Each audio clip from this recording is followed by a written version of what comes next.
A few months ago, I got to chat with a scientist who is also breaking stereotypes on Instagram. Anna Ampaw is an amazing advocate for people of color in STEM professions, and her content and her science is so interesting. So let's talk to her to learn more about her STEM story and how we can make STEM more inclusive and diverse. Hi there, this is Prasha Dutra, and I'm passionate about helping you unlock your true potential in your science, technology, engineering, and mathematics career and beyond. Less than a decade ago, I moved to the US from India to live my American dream. I took my engineering career to the next level by starting my own consulting and coaching company while thriving at my 9-to-5 job. Money, time management, career planning, and personal growth are all things we'll discuss here. From expert guests and their stories to my own lessons, this show is an ongoing masterclass in how to believe in your brilliance and conquer your STEM career with confidence. Get a pen and paper and get ready for an education you wish you had in school. This is Her STEM Story, the podcast.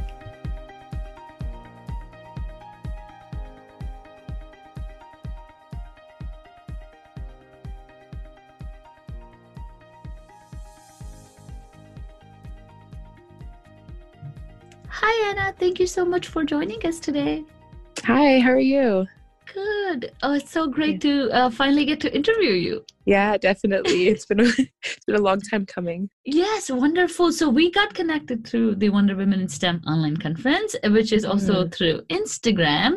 And I'm just so in awe with everything that you post. And one of the things that does catch my eye is that you do a form of fitness, right?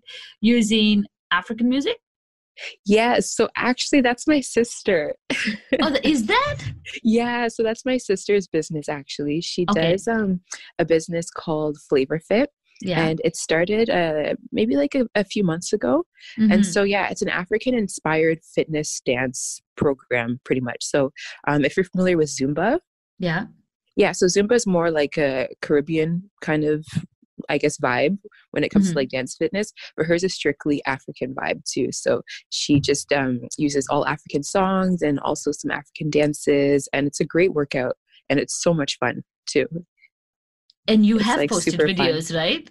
Yeah, I have. Okay. I've been to like a bunch of her classes. I was like, wait, did I just confuse two people? That would be very bad. Honestly, it's okay because everyone thinks we're twins. Everyone thinks we look alike. So like, no, I take no offense. Oh, okay. No, that just caught my eye. I was like, wait, I need to ask her, like, where does she go for these workouts? Like, they look so cool. And and they talk about a culture and heritage that's kind of lost, especially for African American generations here. So it's really cool that you guys are trying to bring it back and weave it into the modern fitness culture. Yeah, definitely. And that's the thing, like not a lot of people are doing it, and even just like the Afrobeat music type too, it's just getting like introduced in Canada. It's just getting popular in Canada. So like she quickly jumped on the opportunity. She's like, I'm gonna make an African inspired like dance fitness thing. And I've been doing really, really well so far. That's wonderful. That's awesome. So, and you are a scientist and SciCommer and a lot of different things. So tell us a little bit about, what's your background in? What are you doing right now? So currently I'm a PhD student. Sorry, a PhD student at the University of Ottawa. So I live in Ottawa, Ontario, which is in Canada. And right now I'm in my third year. Hopefully I'll be done by end of 2020. That's my goal. But you always know with PhD, you never really know when you're going to finish. And so right now I work in the field of bioorganic chemistry. So it's mainly organic chemistry with like biology applications, pretty much. So just like a synopsis of like what I'm actually doing in the lab. My research is focused on making like small molecules, like carbohydrate-based molecules, and using them as cryoprotective additives. So if you're familiar with cryopreservation, it's the preservation of living things under a low temperature. So usually like negative 196, like with liquid nitrogen, or even pretty much below zero. Anything below zero. And so at those low temperatures, ice crystals can form, and they end up damaging the cells as a result of ice recrystallization, which is just when the ice crystals get larger during like the warming process or like the freezing process. And so we're just trying to make small molecules that will prevent the ice crystals from getting larger so that there'll be less damage towards the different cell types. Yeah. That's pretty cool. Yeah. And so what will be the, let's say, the application of it? So there's so many applications. What we're personally focusing on is just the different cell types. So, my research focuses on mainly red blood cells. Another girl in my lab focuses on T cells. Also, some stem cell types. So like HSCs, hematopoietic stem cells, also MSCs, and I think we're also doing neuronal cells as well, brain cells. Yeah, so we all have like different applications, but it's also a big industry in terms of food as well. So like ice cream too. People use like cryo additives for ice cream just to keep the texture of ice cream. Because you know when like you freeze and thaw ice cream and then it gets like hard and you see like the ice crystals? Yeah, so people are actually using different molecules to help or prevent the ice crystals from growing in ice creams, or even like frozen meats and vegetables, just to like preserve like the texture of the food. Yeah, and you said like blood transfusion and doing that process too. Yeah, exactly. Yeah, that's awesome. So this is such an interesting field of research. I don't think I've ever heard anyone talk about that. I get curious because I worked in isophobic research where we would develop surfaces for isophobicity, which is of course to stop ice crystals from forming, and then once they form, like from making sure that they don't attach, like they don't have a surface to like stick to, which I think is, all this molecular level science is like super, super interesting. Yeah, it really is. People can't even imagine how small these things are, right? I know, it's so true. Yeah. So tell us, you also have an undergrad degree in Biopharmaceutical Science. Yes. What is that? I know, honestly, to this day, I don't even know why I chose it. Because it's just such a rare program. Like, I think in Canada, it's maybe only in like 2 universities, I think. And before I got into my PhD, like my goal in life, like my only goal in life was to be a dentist. I had this weird obsession with teeth. I don't know where it came from, but I was just weirdly obsessed with just teeth, like to the point where I would research about teeth. I would research about dental hygiene. It was very strange. So going into undergrad, I wanted to be a dentist. So I think I took biopharmaceutical science just as like a stepping stone to get into dental school. But pretty much it's like, I'd say more or less like kind of medical science, but it's, there's 2 different branches. So you can either go towards the medicinal chemistry end, which is mainly just like pharmaceutical chemistry. I think I had a pharmacology course. I had all different chemistry courses, and I just had like different organic chemistry courses too. Or you can go towards the genomics route, which is more just about like genetics and more on the biology side. Yeah, that's super interesting. Yeah. So I think the program is mainly like if you want to go into either like med school or if you want to go to pharmacy school, like it prepares you with different courses to get you there.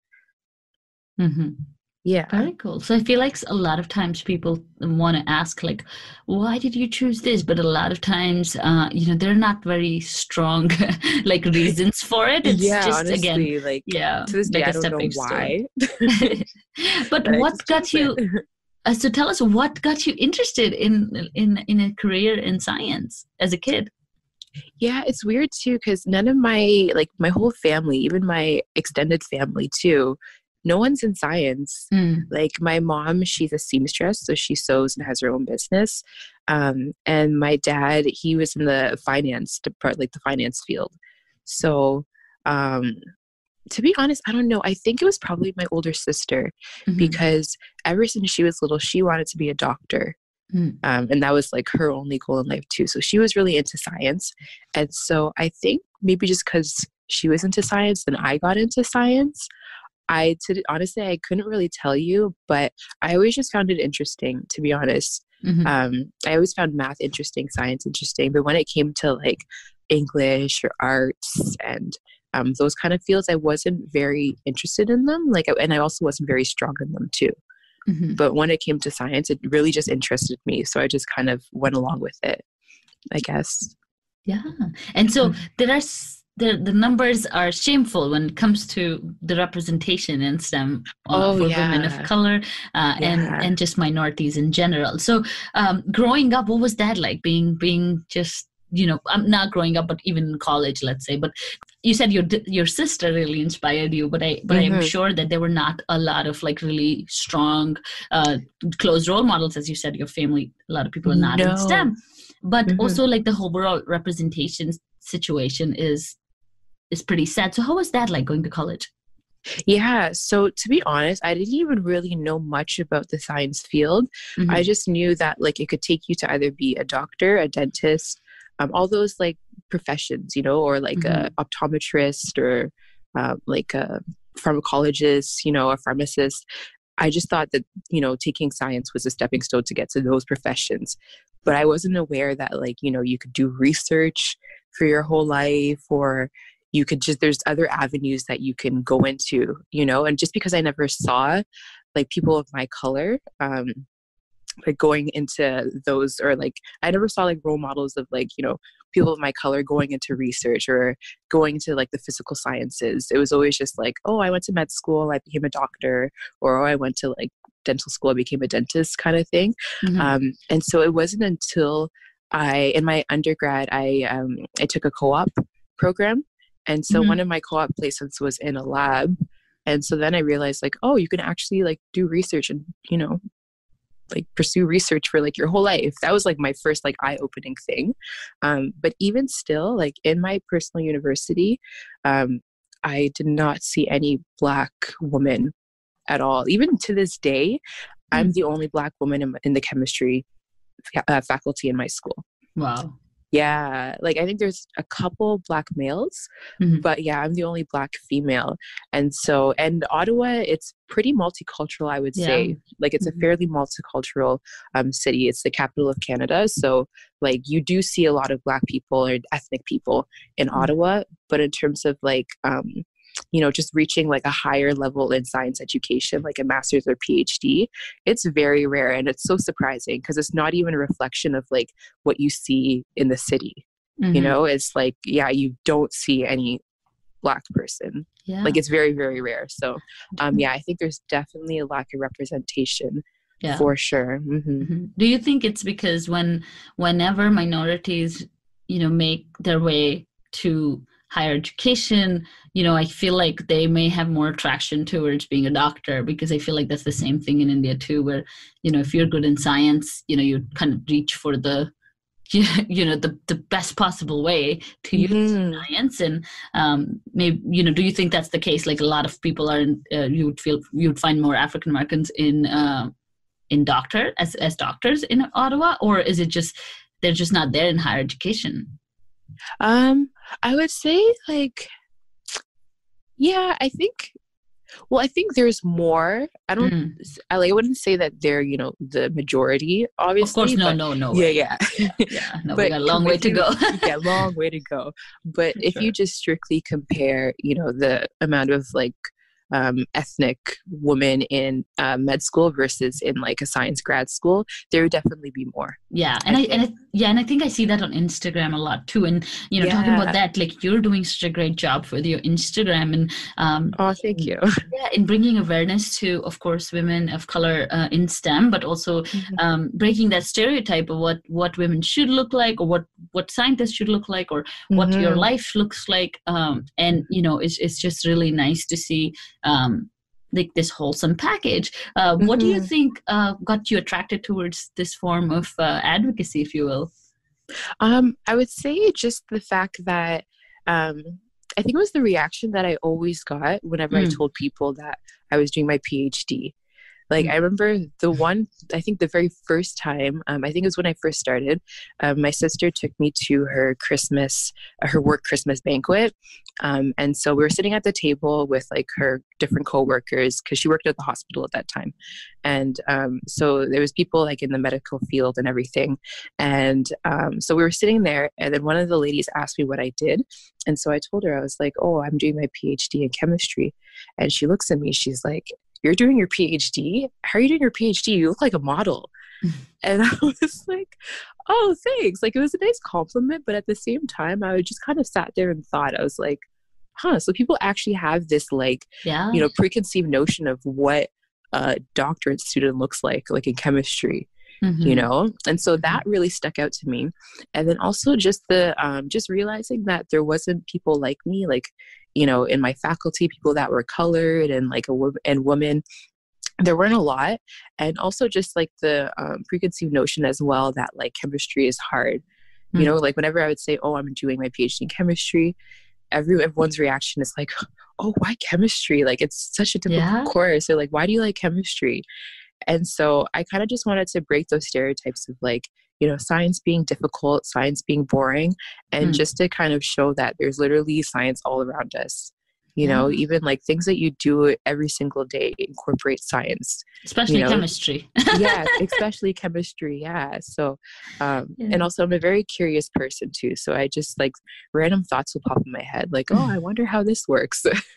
And so I would just make it into an Instagram post pretty much. Oh, that's wonderful. And, so tell me, what has been your biggest struggle being, one of the only women in your department, or just in your STEM journey in general? What has been like one big thing that you feel like has been a struggle? I would say probably like overcoming imposter syndrome. Like 100%. And like, even still to this day, like I have serious imposter syndrome. Like, I feel like I'm always doubting myself. And I don't know if it's just based off of because there's not a lot of people that look like me, or if it's just like an insecurity that I have. But I'm always questioning, like say if I have an idea, and I want to propose it like to my supervisor, I'm always questioning, like, is it even a good idea? Like, is it stupid? And like, when I actually get the courage to, say the idea, then my supervisor would be like, oh, that's actually really good. Like, yeah, you should explore that, So it's really just like doubting myself that I feel like I need to overcome. And maybe it could be based off of the fact that there's not a lot of people that look like me. Yeah. And that I feel like, everyone else is like smarter than me. I guess just because, and I'm always just kind of like, okay, why am I here? Like, like I'm not, I wouldn't say like I'm super smart, but I just work hard, Yeah. And I think, there's a lot of, the way we're raised is also like women always do really well in school. So there's a lot of like feedback loop where, you're getting those results and scores, and you're always in that loop of being perfect, and you strive for that. And, women are talented enough to be that too. So like girls always do better than boys in any country you go. Girls always do better than boys in school. Girls always do better, even in the US. Just about, I think 60-65% women pass engineering schools, STEM schools with really distinctions, because they're really hardworking, they're really committed to anything that they take up. And so, but when you're in research, there's no feedback loop. And this is really what I learned in my experience in research too, is that, I only did it for a year, but there was no feedback. There was no like right or wrong, or there was no timely feedback in terms of, oh, if I finish a semester or a course, I'm going to get an A or B or C or D, and then I can improve. But you don't have that because you're trying to build something from scratch, something that doesn't exist. And so there is no comparison, right? And I feel like that's where it comes from. And of course, men deal better with it just because the way they're raised. And, it's okay for them to be clumsy. It's okay for them to, get hurt and try. And that's also the reason a lot of startups are not started by women, because women hate to fail. We're always so put together. We just cannot, cannot fail. So don't worry. I think we're all in the same boat. Yeah. Of doubting ourselves. And when I asked you about your biggest achievement was the fact that you said that I have gotten this far in my education and not given up. I think that's your imposter syndrome talking. You see what I mean? Like, I still haven't overcome it. Yeah, no, that's fine. I think it's really important that you're trying and you're honest about it, and you're also doing so much work on Instagram and through your outreach in general to not only make yourself feel good, but sharing your story. I think is the biggest form of not just healing, but also sharing, with other people, because they might be feeling that way. And and we all have to fix it by doing this kind of work where we're sharing our stories and just saying it's okay to feel like that. And you're doing such a phenomenal job thank you. of breaking stereotypes. And so tell me, from a women in STEM and women of color in STEM, what is that one assumption you think that annoys you about people, like when people make assumptions about women of color in STEM fields?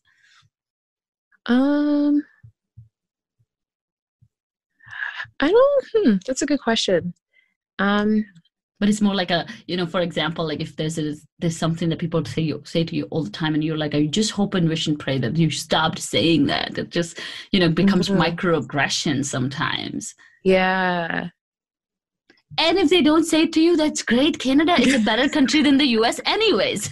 Yeah, no, I was going to say, because to be honest, in Canada, like no one's really upfront with that kind of stuff, but like you can tell by the way people treat you. Yeah.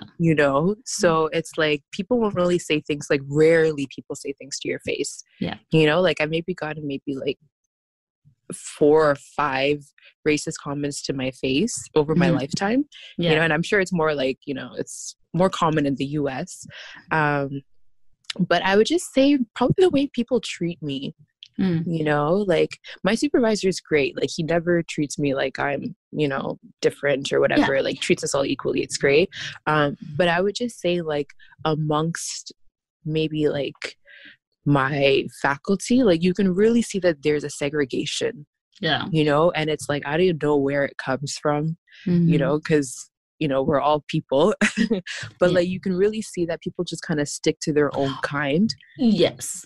And I think it's maybe just a comfort thing, where it's just like you're more comfortable with people of your own kind, like you can relate better to people of your own kind. But yeah, I would just say that you just see that segregation of like, people of the same color just stick to themselves, and ethnic people also just kind of like stick to themselves too. And it's even just in conversing. The one thing I hate is when people like talk down on me, or when people think that like I'm incompetent, or like, or like when people like, pretty much people just like talk down. And I find that I get that a lot. And I don't know if it's just because of like people at the PhD level, we're all intelligent because we all made it there. Yeah. Pretty much. Right. And so like, if you know something, like my whole thing is like, if you know more than another person, that's your opportunity to teach people. It's not your opportunity to look down on someone like, oh, you don't know that, you should know that because you're at this level. Yeah. No, we're all at the same level, but still we all come from different backgrounds, right? So we all have different, we all know different things, right? And so I would say that I get that a lot in my faculty, where it's like, if there's something that I don't know, people either talk down on you and they don't take that opportunity to teach. Rather, it's just kind of like, oh, you should know this because you're third-year PhD. Yeah. And I feel like that's probably the reason like minorities are left out, or the people, that inclusion is such a big problem. I feel like you could have forced diversity, or you could even like do better job at diversity, like you can be good at it, but if you are doing like things like that, or even if you're looking down on people or judging people, then that diversity doesn't count, because you can't have it without being inclusive of whoever's in the room and just being understanding. But I think that's just a very complex problem to solve, because unless we can somehow cultivate empathy in people, like unless we could give them a pill for empathy, I don't know how we can have people think, like how we can make people start thinking about other people, because it's just such a weird thing. And you're right, because people stick to their own kind. I feel like from a minority standpoint, I always also feel that, because Indians always stick together. And so I always feel like, okay, we're very good at talking about our culture because our culture is so rich and it's so old and everything like that, and so vibrant. And, we just don't take time to learn about other cultures. And so, it's kind of like for everyone to think more about like, being, because and I'll go a little off topic, but I was in Texas and that was when Trump was elected. And it was like, okay, I was really scared to go to work because, the media makes it seem like so weird. But I got to work and I started talking to my coworkers, and, some of which had voted for Trump. And I asked them, like, why did they think he was a good candidate? And they explained it to me. Like, they told me, like, how during some situations their factories had shut down. And, when Clinton administration did the NAFTA, and they lost work for years. And, wherever they worked, and they had to support their family through that tough time. And those are the memories that the Clintons bring back for them. And so, but that just instills a sense of empathy that, wait, like, he can be the worst human in the world and everything can be the worst, but there's a reason why people do certain things. And, we just don't have the bandwidth to process what might have happened with someone else, right? Yeah, exactly. And that's both ways. I mean, this is nothing. I'm sure there have been more oppression from colonization and other things like that, which we cannot even begin to scratch the surface of. And a lot of it is lost in the history too. But it's just interesting that how this whole like human dynamics works. Yeah, no, it really is. And it affects the outcomes, like, keeping you in STEM, keeping people like us in STEM who don't have representation. So no, I think that's a big thing too, because my sister and I were having a conversation like maybe a couple months ago just about like why there's not a lot of like colored women in STEM. And I really think it's a lack of representation, because like I said, like growing up, I didn't know this was a possibility. Like I actually didn't know you could be in science and do research for your whole life. I didn't know because I didn't see, and, when you talk to some children and you ask, oh, what do you want to be when you grow up? Like a lot of people will be like, oh, I want to be like Beyonce, or like, oh, I want to be like a doctor, because maybe they have a black color, doctor, colored doctor. They've seen a colored doctor before, so it's like people just want to be with what they're familiar with or what they've seen people like them become, and so like that's why I'm really like sticking on this journey, just so that people will know like this is a possibility for your life. And it's actually so interesting, being in research, like being in like a physical science, like it's a very interesting career. Yeah, no, definitely. You're doing a great job. And so tell us one big takeaway that our audience can take from your story. I would just say that I would say one big takeaway would be to always look at life with an open mind. Never close the door to any opportunity that comes, because you never know where it's going to take you. Perfect example is my life, obviously. So I said earlier how I wanted to be a dentist, and like that was my one goal. And the only reason why I was pursuing this whole chemistry route was just because I thought it was going to lead me to dental school, but actually led me to where I am today, doing my PhD, and I love it. Like I couldn't think of doing anything else, right? And so imagine if I would have just like said like, no, I don't want to do chemistry. I only want to be a doctor or a dentist, and I never actually took this route. I wouldn't, be doing what I love doing. So, I mean, like sometimes life just happens, and it's so unpredictable. You can't predict where it is, you're going to go, but just like trust the process and just know that like everything that you do, it's not a waste of time. It's all going to amount up to something. And even if it's not going to lead you to like your final destination, at least it's, it's training you, or you're learning things and you're building yourself up to, get you to where you need to be. Yeah, that's beautiful. That reminds me of a thing that Oprah says, that when, whatever happens in life, ask yourself, what is this teaching me? Exactly. Yeah. I feel like everything in life that happens, like it can teach you something. Yeah. Good, bad, ugly. Yeah, exactly. Yeah. So that's amazing. And before we let you go, I have two questions. One, how can our audience find you? You can find me on Instagram for sure. That's probably the social media platform I use the most. My handle is Anna Ampaw. Maybe you can write it in like the notes, I guess. Notes. Yeah. And then also I'm on Twitter, but I'm still getting used to Twitter, to be honest. I joined maybe like earlier this year, and I'm like, I barely post. I usually just kind of scroll through. No, but I think my handle is Anna Ampaw, I think. I'm not completely sure, but we can confirm that. No, that's wonderful. We'll share those in the episode notes for everyone to find you. And then tell us your favorite book. My favorite book. So I'm just getting back into reading. I like, before I was doing this like one book a month thing. I stopped for a long time because life got in the way. I'm just getting back to it. And right now I'm reading the book Soar by T.D. Jakes. It's a really good book if you want to go into like entrepreneurship, or if you're thinking of going into entrepreneurship. It's a good book to kind of just motivate you to take that step in the direction.